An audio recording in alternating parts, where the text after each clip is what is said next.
are often promoted as the magic bullet for creating healthy relationships.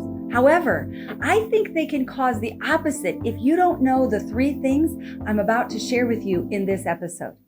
Relationships can be messy, and we often are desperately searching for that magic bullet that's going to help us fix the mess. But in thousands of hours of coaching individuals and couples, I often hear boundaries are making a bigger mess in people's relationships than they have any idea, and they're not helping clean up the mess. Hey, I'm Julia Woods, couples coach, trainer, and founder of Beautiful Outcome, a coaching company committed to help couples create thriving lifetime marriages through improving their communication. If you're watching and you want to heal and deepen the closeness with your spouse, at the end of this episode, I have a free gift that's going to help you do just that. So make sure you stay through to the end. I did not know what boundaries were until I started going to counseling. And I believe in many situations, the boundaries I set were pretty misguided. Today, I want to share with you the 3 things I wish I had known. The first thing I wish I'd known is that boundaries are more for the person who set them than the other person. The purpose of boundaries is to discover what is it that you want and need to heal, or what is it that you want and need in order for this relationship to be able to move forward in a healthy way.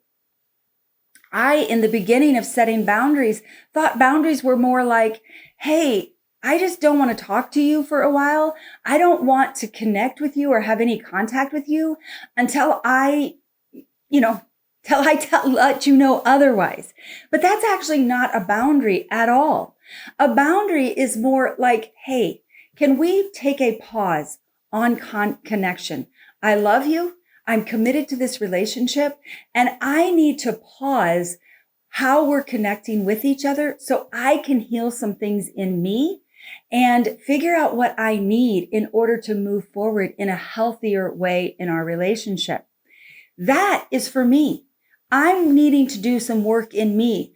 I'm helping the other person be reassured that this isn't about them, that it's about how I have contributed to setting up the relationship. Now, it doesn't mean they're not contributing as well, but your pause is for you to get clear on what it is that you need to communicate and what it is that you need to request in order for you to be able to move forward in a healthy way. And sometimes that requires a pause in how you're currently connecting in order to do that.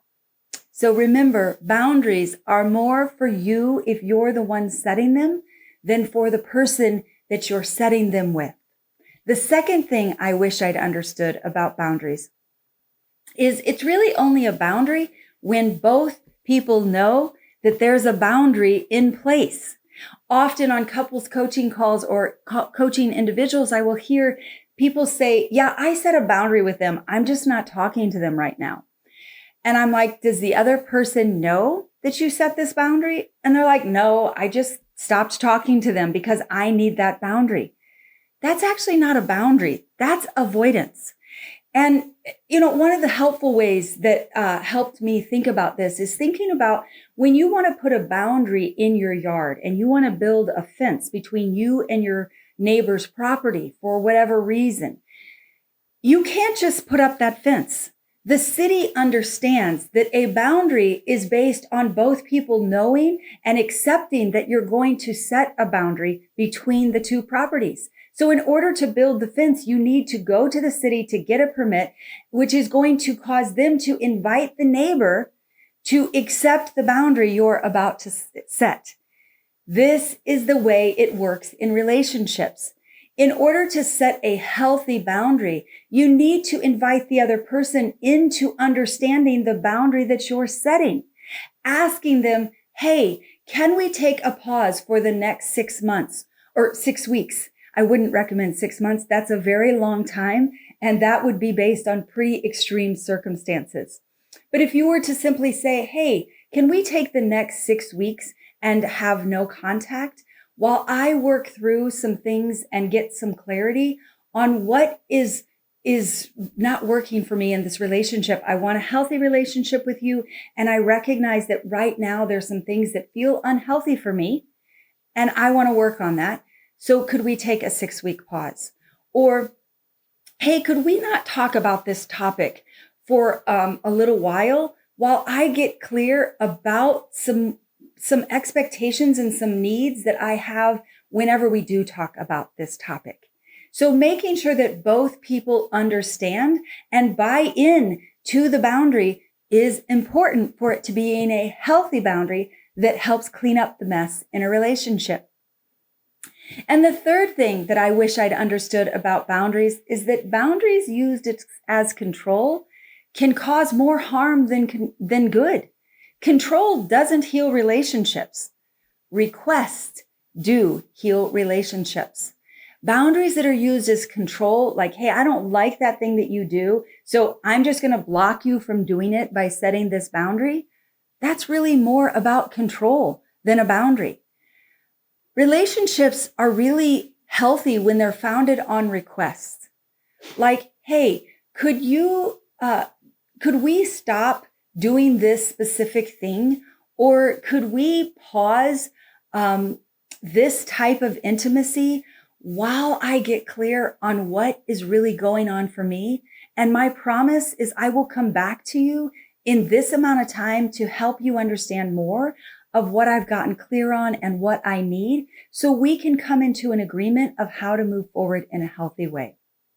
Now, please note, if you are in a physically abusive relationship, if you're in danger in any way, I'm asking you to seek help and get specific direction on these specific boundaries you need to set to protect yourself physically.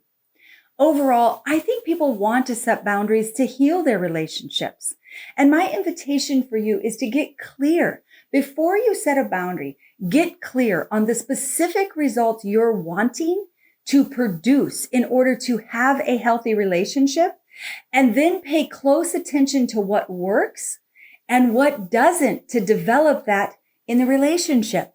And then make requests about what it is that you need more of and what it is that isn't working for you and why it's not working for you, and what is the specific request you have of the other person in order to move forward together in healthy ways.